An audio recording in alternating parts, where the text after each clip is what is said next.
السلام عليكم، معكم حياة. نتمنى ان شاء الله تكونوا كلكم على خير وبخير. اليوم ان شاء الله نحضر معكم واحد الحلوه كتجي بسيطه وسهله وسريعه بدون فرن. غنحتاجو هنايا عندنا الشوفان صهدتو شويه، وهذا كاوكاو، مالح تشرو مع عند القلاي ولا تشرو مع العطار، محيت لي القشره. عندي كاس ديال الماء حامضه، عصرت عطاتني هذا الحجم هكايا. وعندي كاس ديال السنيده ما عامرش، وهنا معلقه ديال العسل. نشدو نطحنوها، نهربشو شويه كاوكاو، درنا المقله في البوطه، نحطو السكر، كاس ديال الماء نخليه تيغلى، وعاد نزيدو الحامض ونزيدو العسل ان شاء الله. بعد ما غلى الماء نزيدو ديك الحامضه اللي عصرناها هنا وصفيناها، معلقه العسل عامره بومبي. صافي كتصنع بحال هاد الشكل. صافي كنطفي على البوطه ونرمي الكاوكاو ونرمي الشوفان.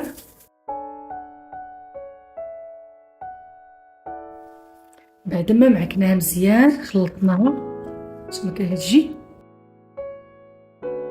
السيليكون، اي سيليكون عندك ولا بغيتي تكوروا اللي يعجبكم. انا عندي هذا السيليكون هكايا بهذا الشكل هكا. صافي كنهزو معلقه وكنبقاو نحطوه هنايا هكا.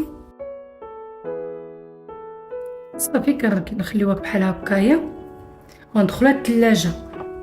ندخلوها الثلاجه تتبرد، وعاد نزينوها، نحيدوها من المول ونزينوها، نحطوها هكا بلاستيكه كما قلت لكم. اي مول عندكم رشاط ليا هاد شويه درتو في هاد المول هذا اللي فيه حفيره. صافي غندخلها دابا الثلاجه ان شاء الله تبرد، وان شاء الله متسالين نديرو لها الديكور ديالها. صافي بعد ما خرجنا من الثلاجه اللي بردت كنجبدوها من المول، يجي بحال هاد الشكل.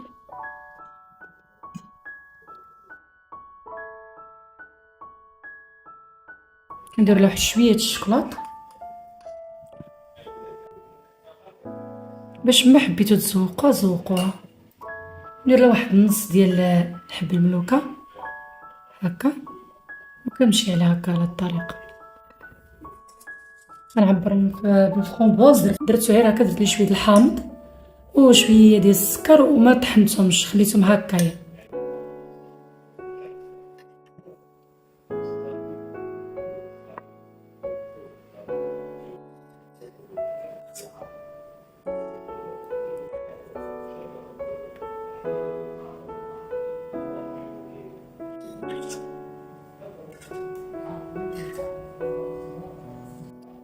هي الطريقه في الصراحه اللي بغيتو نتوما تزوقوا به زوقوا به، غير هي ما نقول لكمش راه كتجي زوينه بزاف.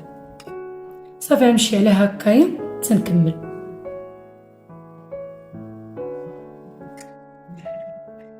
اللي عندكم ديسير ولا شي حاجه بغيتوها نتوما، شوفوا نتوما اللي باش بغيتو ديروا الديكور باش ما عجبكم.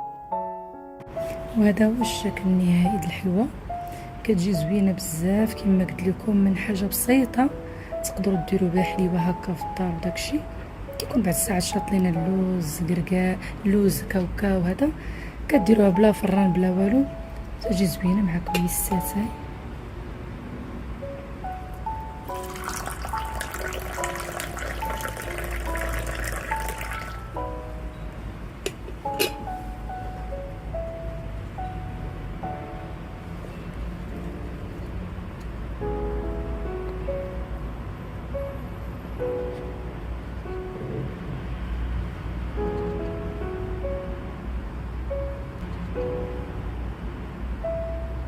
نتمنى ان شاء الله تجربوها وبصحتكم وراحتكم.